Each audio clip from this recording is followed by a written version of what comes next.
this joint circular, JC 2015-01, that's been referred to over and over again by the auditor who has been in the trial for the past 3 days, Attorney Awamil. Bakit ho ba nagkaroon itong 2015 na joint na JC 2015-001? Okay, to start with siguro, the audit of confidential and intelligence funds is directly under the office of the chairperson, which was me at that time, no?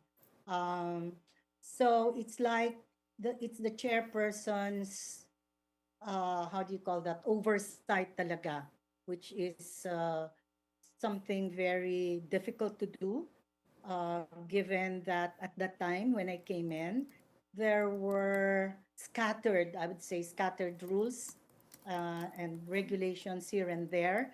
There was really nothing in one piece of paper, but over the years, there was an accumulation, and uh, there were a lot of problems that we encountered because the requirements were not very specific, especially in terms of the documentation, and rather also inconsistent.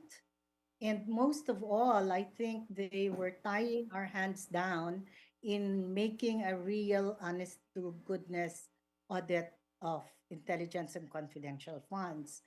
So at that time, nag-usap-usap kami nagsumbong ako, in other words, kina Sec Butch Abad, who was then the secretary of the DBM, kay Sec Mar, secretary of DILG, kasi sila yung pinaka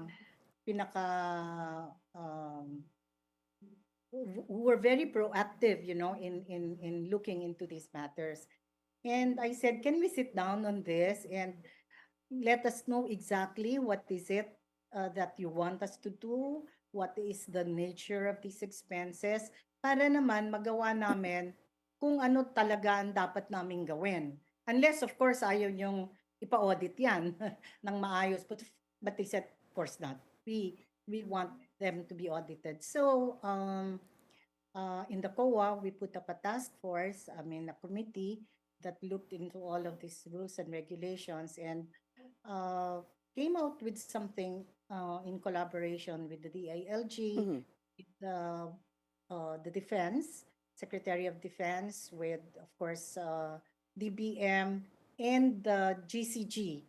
Kasi meron din kasing confidential funds ang mga government corporations. So we put all of these people together so that we could come up with something that was coherent and which could be applicable to, across agencies, whether in the executive, in the judiciary, in the military, whatever. So, So that was how this joint circular came to be.